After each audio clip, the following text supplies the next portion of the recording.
주일 3부 예배 주시는 하나님 말씀 누가복음 11장 33절에서 54절까지의 말씀입니다. 이 계시의 말씀을 이 화면에 비춰지는 대로 교독할 때 살아계신 하나님의 합독을 하겠습니다. 합독을 할 때 살아계신 하나님의 음성을 듣는 시간이 되시기 바랍니다. 누구든지 등불을 켜서 속에나 말 아래에 두지 아니하고 등경 위에 두나니 이는 들어가는 자로 그 빛을 보게 하려 함이라. 내 몸의 등불은 눈이라. 내 눈이 성하면 온 몸이 밝을 것이요 만일 나쁘면 내 몸도 어두우리라. 그러므로 내 속에 있는 빛이 어둡지 아니한가 보라. 내 온 몸이 밝아 조금 더 어두운 데가 없으면 등불의 빛이 너를 비출 때와 같이 온전히 밝으리라 하시니라. 예수께서 말씀하실 때에 한 바리새인이 자기와 함께 점심 잡수시기를 청하므로 들어가 앉으셨더니 잡수시기 전에 손 씻지 아니하심을 그 바리새인이 보고 이상히 여기는지라. 주께서 이르시되 너희 바리새인은 지금 잔과 대접의 겉은 깨끗이 하나 너희 속에는 탐욕과 악독이 가득하도다. 어리석은 자들아, 겉을 만드신 이가 속도 만들지 아니하셨느냐? 그러나 그 안에 있는 것으로 구제하라. 그리하면 모든 것이 너희에게 깨끗하리라. 화 있을진저 너희 바리새인이여, 너희가 박하와 운향과 모든 채소의 11조는 들이되 공의와 하나님께 대한 사랑은 버리는도다. 그러나 이것도 행하고 저것도 버리지 말아야 할지니라. 화 있을진저 너희 바리새인이여, 너희가 회당의 높은 자리와 시장에서 문안 받는 것을 기뻐하는도다. 화 있을진저 너희여, 너희는 평토장한 무덤 같아서 그 위를 밟는 사람이 알지 못하느니라. 한 율법 교사가 예수께 대답하여 이르되 선생님 이렇게 말씀하시니 우리까지 모욕하심이니이다. 이르시되 화 있을진저 또 너희 율법 교사여, 지기 어려운 짐을 사람에게 지우고 너희는 한 손가락도 이 짐에 대지 않는도다. 화 있을진저 너희는 선지자들의 무덤을 만드는도다. 그들을 죽인 자도 너희 조상들이로다. 이와 같이 그들은 죽이고 너희는 무덤을 만드니 너희가 너희 조상의 행한 일에 증인이 되어 옳게 여기는도다. 그러므로 하나님의 지혜가 일렀으되 내가 선지자와 사도들을 그들에게 보내리니 그 중에서 더러는 죽이며 또 박해하리라 하였느니라. 창세 이후로 흘린 모든 선지자의 피를 이 세대가 담당하되 곧 아벨의 피로부터 제단과 성전 사이에서 죽임을 당한 사가랴의 피까지 하리라. 내가 너희에게 이르노니 과연 이 세대가 담당하리라. 화 있을진저 너희 율법 교사여, 너희가 지식의 열쇠를 가져가서 너희도 들어가지 않고 또 들어가고자 하는 자도 막았느니라 하시니라.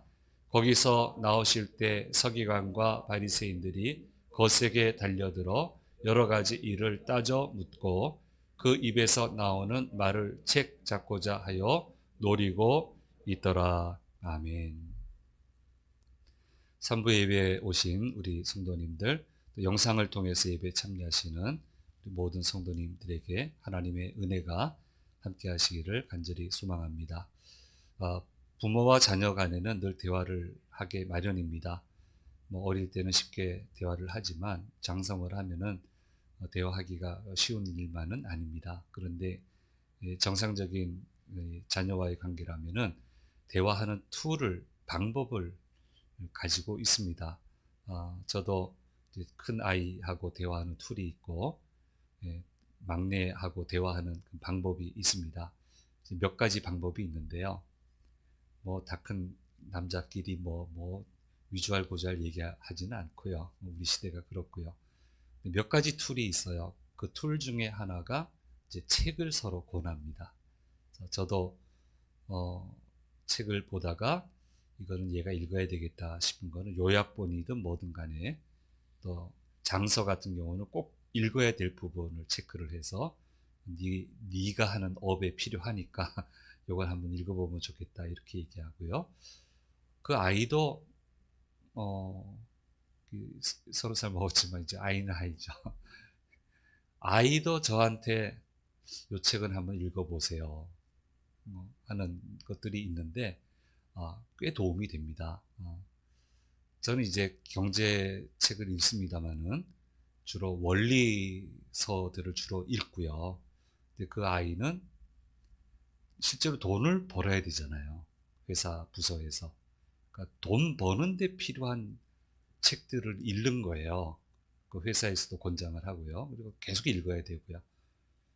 그러니까 이 돈 버는 쪽, 그 원리는 제가 해도 또 다양한 실제적인 이야기들은 제가 읽을 시간도 없고 그런 책을 찾지도 않고 하는데 꼭 읽어라고 주는 책은 꽤 도움이 돼요.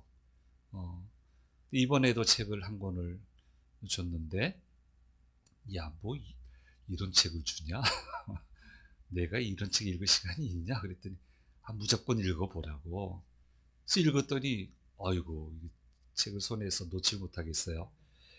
송기령 작가님이 그냥 하지 말라라고 하는 책을 쓰셨는데요. 대단한 책이에요. 대단한 책입니다. 밑줄을 쭉쭉 그어가면서 읽었고요. 그 전에도 2권의 책을 더 쓰셨던데 왜 내가 이 책을 몰랐을까 생각할 정도로 아주 그 대단한 책을 썼습니다. 이제 신문에 기고한 내용들을 잘 집대성을 하고 정리를 해서 올렸는데요. 한번 읽어보실 분 읽어보셔도 좋을 것 같아요. 한번 띄워보세요. 네, 그냥 하지 말라. 그렇게 두껍지도 않고요. 우리 학생들이 읽어도 충분히 읽을 수 있는 그런 책인데 굉장히 도움이 되는 그런 책입니다. 여기 이제 아티클이 여러 개가 있는데 재미있는 제목이 하나 나왔어요. 그게 뭐냐면 진짜가 되는 법이라고 하는, 이제 책 아웃 하셔도 됩니다. 진짜가 되는 법이라고 하는 소주제가 나와 있는데요. 자극적이잖아요, 제목이. 근데 진짜가 되는 방법을 투명성과 진정성이라고 하는 두 키워드로 설명을 하고 있습니다. 투명성은 아는 것처럼 단계별 충실함, 또 절차적 적합성을 얘기를 하죠. 좀 어렵게 얘기를 하면은. 근데 이 투명성은 의무의 영역이다, 지금은. 그렇죠? 투명하지 않으면 여러분 못 참죠. 젊은 사람들은 더 하죠. 그러니까 이거는 의무의 영역이고, 그 다음에 이제 이게 바탕으로 해서 진정성을 향해서 가게 되는데, 그 진정성을 향해 가는 과정에 뭐가 있냐면은 전문성이 있어요. 그 전문가 얘기하는데 전문성은 뭐냐면 내가 하고 싶은 일을 실제로 해내는 능력이에요. 내가 하고 싶은데 못 해내면 그건 몽상가가 되는 거고요. 전문가는 내가 하고 싶은 일을 실제로 해내는 겁니다. 그리고 실제로 그것을 해낼 때 사람들은 나를 전문가로 인정을 해줍니다. 말을 아무리 해도 소용이 없습니다. 검증이 돼야 된다는 거예요. 그러면은 진전성이 뭐냐? 그러면은 내가 실제로 해내는 것이 정말 가치가 있는 거냐? 숭고한 가치가 있는 거냐? 그러면 그 가치를 실현하기 위해서 의무만 하느냐, 헌신까지 도달하느냐? 근데 헌신까지 도달하게 될 때 그것을 진정성이라고 얘기하고, 그걸 진짜라고 얘기하고, 그 모습을 가지고 일관되게 잘 가게 되면 사람들도 그것을 알아주게 된다라고 하는 그런 구조를 설명을 했습니다. 아주 쉽게 설명하느라고 예를 썼는데 예, 투명성, 그건 의무. 근데 진정성으로 진짜가 되기 위해서는 전문성. 하고 싶은데 실제로 해내야 되고, 근데 그게 숭고한 가치가 있어야 되고, 가치를 줘야 되고, 그 가치를 실현하기 위해서 이 사람은 진짜 헌신하느냐. 진짜 그렇게 헌신하면은 진짜로 받아들이고 진정성을 믿어준다라고 하는 이제 그런 얘기를 하면서 이제 나이키를 예를 들었어요. 그 사람들 뭐 신발하고 뭐 여러 가지 물건 파는 게 목표인데 여러분 안 미워하잖아요. 나이키는요. 그렇죠? 안 미워합니다. 굉장히 존중하고 그렇지 역시 나이키는 이런 제품을 만들어내지. 이런 영역도 갖네. 우리가 생각하지 못하는 사이 이미 그렇게 생각이 들어와 있어요. 그런데 이제 이 가치를 어떻게 했냐면은 그러니까 이게 이제 일관성이 있어야 된다는 게 일관성. 일관적으로 어떻게 얘기했냐면 2015년에 도표 만들려다가 괜히 남의 회사 도표 만들어줄 필요는 없고 그래서 말로만 설명하는데요. 2015년도에는 너를 외쳐봐. 너를 외쳐봐. 당당하게 너를 외쳐봐. 이렇게 얘기를 하고요.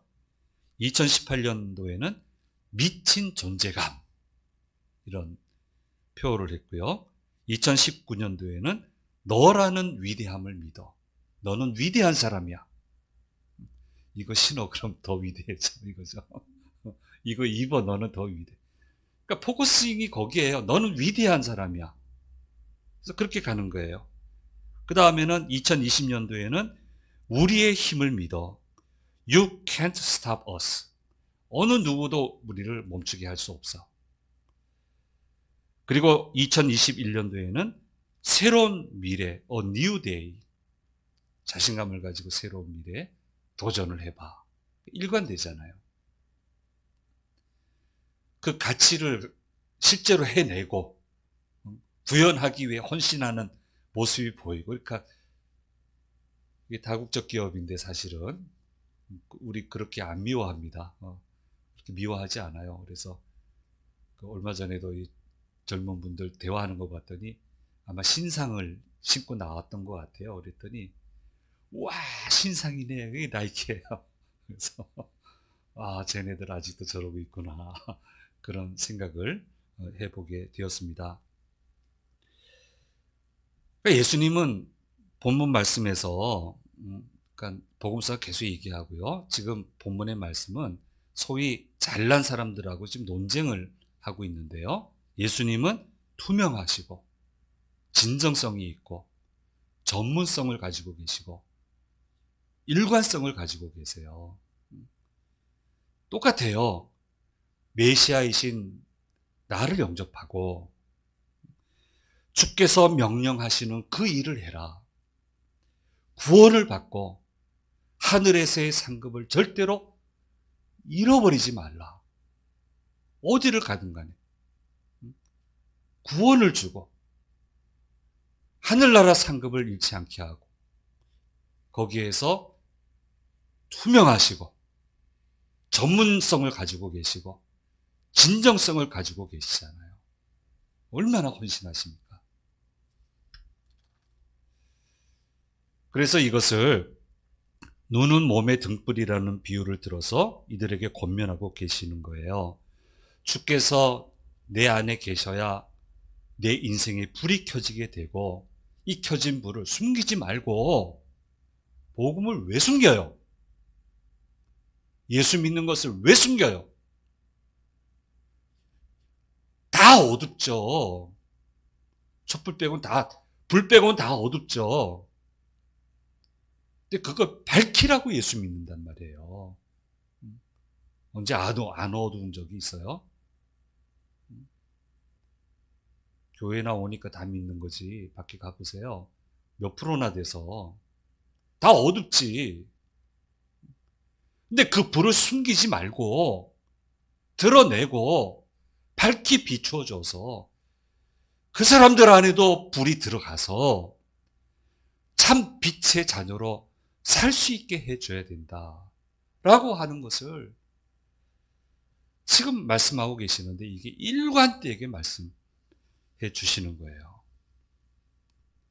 이게 우리의 꼭지점이에요. 일관되게 달려가야 될 목표예요. 어디서든 주님과 함께 그 빛을 잃지 않고 그 빛을 드러내서 환하게 비추고 그리고 이 빛을 증거해서 모든 사람이 이 빛으로 나오게끔 하는 게 우리 인생이 일관되게 가야 되는 꼭지점이란 말이에요. 그리고 이거는 의무의 영역을 넘어서서 헌신의 자리까지 가야 되고 이 일을 하는 일에 전문적이 되어야 된다는 거예요. 어느 분야를 가든 어느 직업을 선택을 하든 어느 곳에 가 있든 간에 이 방향성을 절대로 놓쳐서는 안 된다라고 하는 것을 말씀을 해주고 있습니다. 그런데 이제 오늘 바리새인들과 율법 교사들이 나오는데요. 입장이 달라요. 막 빛을 파묻어 버리려고 그래요. 온갖 방법을 다 써요. 전문성도 없으면서 전문가라고 얘기하고요. 말씀의 전문가라고 하나도 아니면서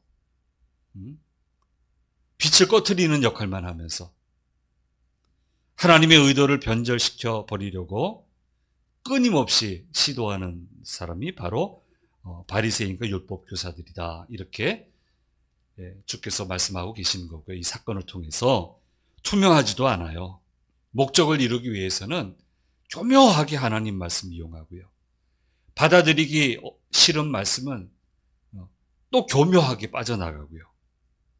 그래서 주님은 이들을 향해서 다시금 돌아오라고 사실 도전하시는 건데 충격요법을 사용하고 계시는 것을 보게 됩니다. 점심을 같이 먹자고 율법교사가 초청을 했습니다. 그런데 이제 응했어요. 근데 유대 율법에 따르면 손을 씻어야 돼요. 부정하기 때문에. 그러니까 씻어야 되는데 안 씻고 드시니까 아니 이걸 왜 안 씻고 드시나 이렇게 얘기를 했더니 야 이게 사람 더럽히는 게 아니야. 응? 그냥 들어와서 나가는 거야 이거는. 근데 더러운 거는 너희 안에 있어. 탐욕, 악독 이게 속에 가득한 너희가 문제다.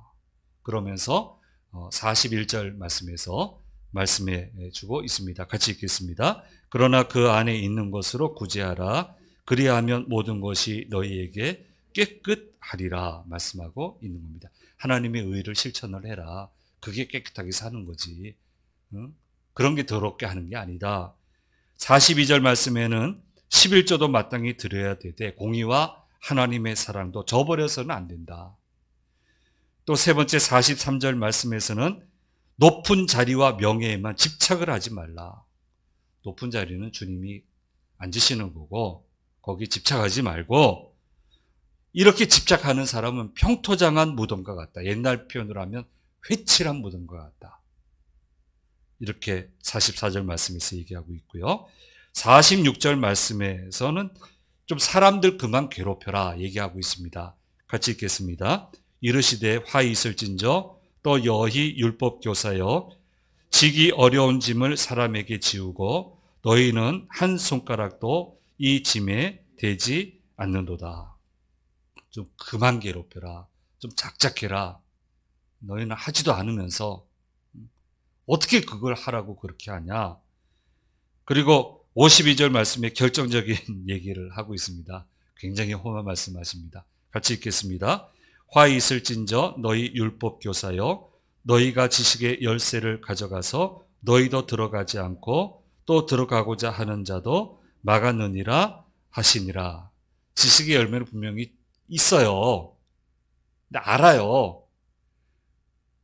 근데 원하는 것만 가져가고 불편한 거는 전부 다 빼버리고. 그러니까 하나님 나라에 들어가고자 하는 사람들 너희는 물론이지만 보세요. 지금 예수 안 믿고 믿으려고 하는 사람도 방해하잖아요. 계속 방해하잖아요. 너희는 전문가가 아니야. 전문가 행세하지 마. 내가 전문가인데 내 말을 들어야지. 말씀이 전문가인데 그 말씀을 들어야지.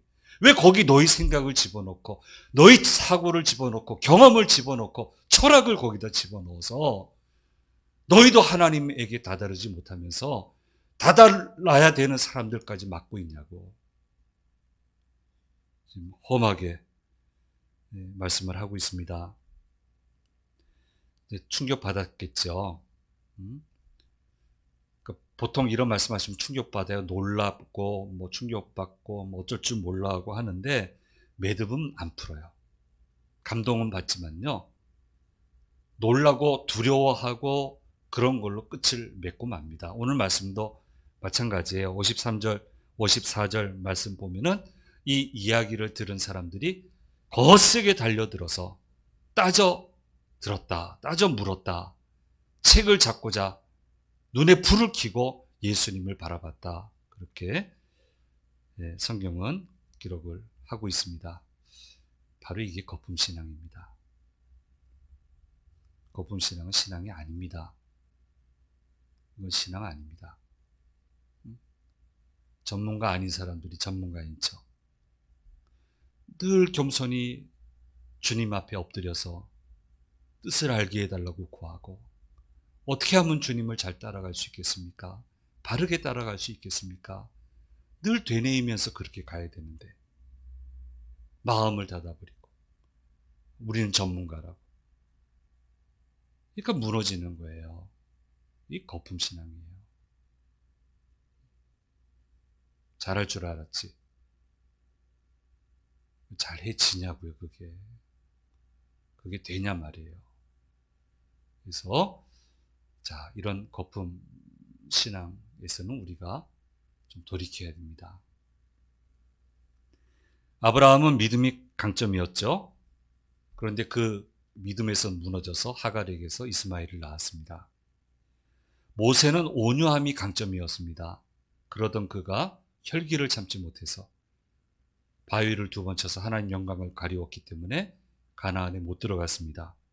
베드로는 용기가 강점이었는데 순식간에 용기를 잃어버려서 무너져서 예수님을 3번이나 부인을 했습니다. 거품신앙입니다. 자기 잘할 줄 알았죠.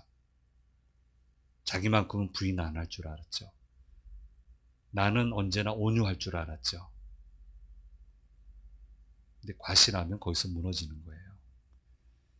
근데 다행히 모세도 그렇고 아브라함도 그렇고 베드로도 그렇고 충격을 받았는데 거기서 잘 돌이켰어요. 수습을 잘했습니다. 이 율법 교사들 바리새인들처럼 막 달려들어서 하나님 왜 그러십니까? 내 믿음이 이 정도 살았으면 이거 봐줘야지 막 이렇게 대들지 않고요. 겸손히 돌이키고 베드로는 통곡하고 전부 다 잘 돌이켰어요. 이 충격을 받을 때. 그렇게 해서 물론 형벌 받을 건 받았지만 그래도 성공적으로 인생을 마무리할 수 있었고, 그렇게 마무리할 수 있도록 주님은 은혜를 베풀어 주셨던 것을 우리는 기억을 하고 있습니다. 우리 1, 2부 예배 때 말씀 들은 것처럼 항상 이 생각을 좀 할 필요가 있습니다. 나는 내가 생각하는 것보다 모자르다. 나는 내가 생각하는 것보다 모자르다. 내 믿음도 좀 모자르고 하나님 사랑한다고 하는 것 같은데 그것도 좀 모자르고, 기도도 한다고 하는 것 같은데 그것도 좀 모자르고, 그게 정상이죠.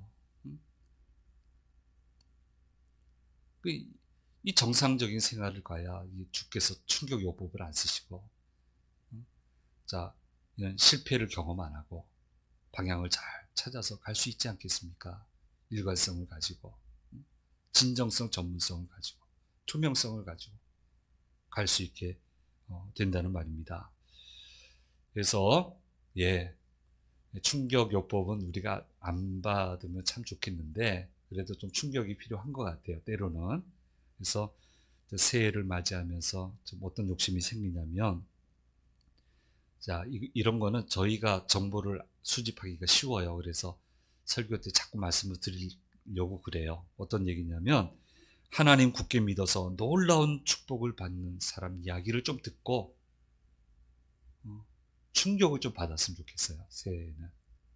이런 거를 제가 최대한 많이 보고 듣고 알려드리려고 그래요. 죽도록 충성하는 자에게, 열심히 전도하는 자에게 부어주시는 주님의 축복을 받는 사람들을 보고 좀 충격을 받는 일이 일어나면 좋겠어요. 전에 말씀드렸잖아요. 장사하는 권사님 과외도 못 시켰는데, 얘기했잖아요. 과외도 못 시켰는데 능력이 안 돼서 눈물로 기도밖에 하지 못했는데 그 아이가 일을 내가지고 그렇게 충격을 받아서 다 기도하게 됐다고. 이 좀 충격이 와야죠. 탁월한 믿음, 탁월한 순종, 탁월한 기도, 탁월한 신뢰, 탁월한 정결, 탁월한 헌신이 얼마나 놀라운 하나님의 능력의 역사를 가져오는지에 대한 충격을 좀 새해에는 받았으면 좋겠고, 제 기도 제목이에요. 해야 될 것 같아요. 기도하면서 이런 놀라운 일을 좀 많이 들리게 해주세요. 많이 보게 해주세요. 그래서 많이 알려드리게 해주시고, 우리 주심재단에 속한 분들도 이 자리에까지 많이 다다르도록 그런 은혜를 22년도에 허락해 주십시오. 그렇게 기도해야 되겠다고 지금 다짐했습니다. 말씀 준비하면서 그랬으면 좋겠다 생각했는데, 지금은 이제 말씀을 전하면서 하게 됩니다. 예, 한 해를 이제 마무리하는 마지막 주일 3부 예배입니다. 예, 거품 신앙은 좀 사라지면 좋겠고요. 바른 신앙, 꼭지점이 분명하고 일관돼야 돼요. 그래야 주님이 믿으시죠. 그래야 믿으시죠. 믿어야 일을 같이 하는 거예요. 믿어야 일을 같이 한다고요. 그래서 일관성을 가지고 투명하고 전문성을 가지고 진정성을 가지고 그렇게 달려가기로 좀 결심을 하면 좋겠고, 그렇게 달려갈 때 주께서 우리한테는 이런 충격요법 안 쓰시고 사랑하는 자여 내 영혼이 잘된 같이 내가 범사에 잘되고 더 풍성하기를 내가 원하노라, 이런 축복의 말씀을 선포해 주시리라 그렇게 믿습니다. 이 믿음으로 나아가는 저와 여러분이 되기를 간절히 소망합니다. 기도하겠습니다. 귀하신 주님, 누가복음 11장 마지막 절까지의 말씀을 통하여 우리에게 들려주시는 말씀을 들었습니다. 거품 신앙 벗어버리고 바른 신앙, 참된 신앙, 주께서 제시하신 꼭지점을 향해서 투명하게 진전성을 가지고 전문성을 갖춰서 끝까지 달려가 바리새인과 율법 교사처럼 충격을 받는 이 험한 일을 겪는 것이 아니라 정말 풍성함으로 주님 앞에 나아가는 저희 모두가 되도록 인도하여 주옵소서. 새해 저희들에게 들려주실 말씀 또 많이 들려주셔서 서로 같이 잘 나누어서 더 힘을 내서 하나님의 놀라운 역사 한가운데 들어가는 우리 주심재단, 우리 모든 성도님들 되도록 인도하여 주시옵소서. 우리 3부 예배를 축복하셔서 찬양의 축제로 드리는 예배가 되기 원하오니 아버지 하나님, 그런 은혜를 이 3부 예배에도 허락하여 주옵소서. 주께서 함께 하심을 믿고 우리 주 예수 그리스도의 이름으로 기도드립니다. 아멘. 지금은 우리 주 예수 그리스도의 은혜와 아버지 하나님의 놀라우신 사랑과 성령님의 늘 함께 하심이 머리 숙인 자녀들과 자녀들의 한 주간의 삶, 그리고 주심재단과 대한민국 위에 언제나 함께 하시기를 간절히 축원하옵나이다. 아멘.